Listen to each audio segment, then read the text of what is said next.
एक लड़की जो पढ़ी लिखी है, आत्मनिर्भर है और अन्य लड़कियों की तरह वो भी विवाह के बंधन में बंधी है। जीवन बहुत सही तरीके से उसका चल रहा था। 2-3 महीने सब कुछ विवाह के बाद सही चला,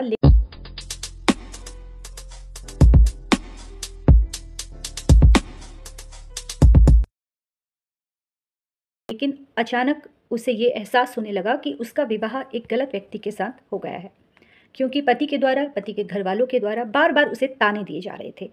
दहेज की माँग की जा रही थी। ये कहा जा रहा था कि तुम दहेज कम लेके आई हो, या उसकी एक तुलना की जा रही थी कि पड़ोस में एक लड़की रहती है, उसके माता-पिता ने उसे गाड़ी दी है या अन्य कोई सामान दिया है, और इस तरह से एक मानसिक उत्पीड़न उस लड़की का किया जा रहा था।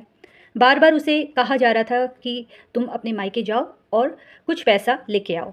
लड़की ने कोशिश भी की, लड़की अपने माता-पिता के पास जाती है, लेकिन उसके माता-पिता के पास इतना पैसा नहीं है कि वो दहेज में गाड़ी दे सके।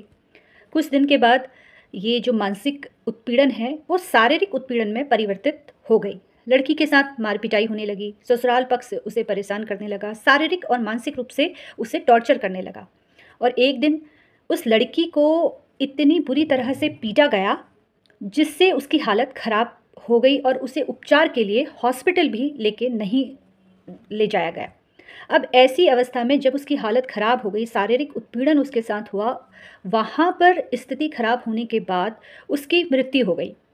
तो क्या ऐसी अवस्था में उस लड़के पर और उसके घरवालों पर दहेज हत्या का केस चलेगा? जी हाँ, यहाँ पर उस लड़के पर और लड़के के घरवालों पर जो उस अपराध में शामिल है, उस पर दहेज हत्या का आरोप लगेगा, जो बीएनएस के सेक्शन धारा 80 के तहत वहाँ पर दहेज हत्या का आरोप लगाया जाएगा और वहाँ पर 7 साल तक की सज़ा का प्रावधान है तथा आजीवन कारावास भी हो सकता है। देखिए, विवाह के 7 साल के अंदर अगर कोई महिला शारीरिक रूप से, मानसिक रूप से उसका उत्पीड़न हो रहा है, जहाँ पर उसको उकसाया जा रहा है आत्महत्या के लिए, जहाँ पर दहेज की मांग की जा रही है, उस या हम ये कहें कि अगर उसके साथ कुछ ऐसी घटना घटित हो जाती है जो उसकी मृत्यु है वो सामान्य प्रवृत्ति की नहीं दिखाई दे रही है, जैसे कि महिला की मृत्यु की वजह शारीरिक चोट है, उसका जलना है, या इस तरह से उसके साथ मार पिटाई हुई है जहाँ पर मृत्यु कारित हो जाती है,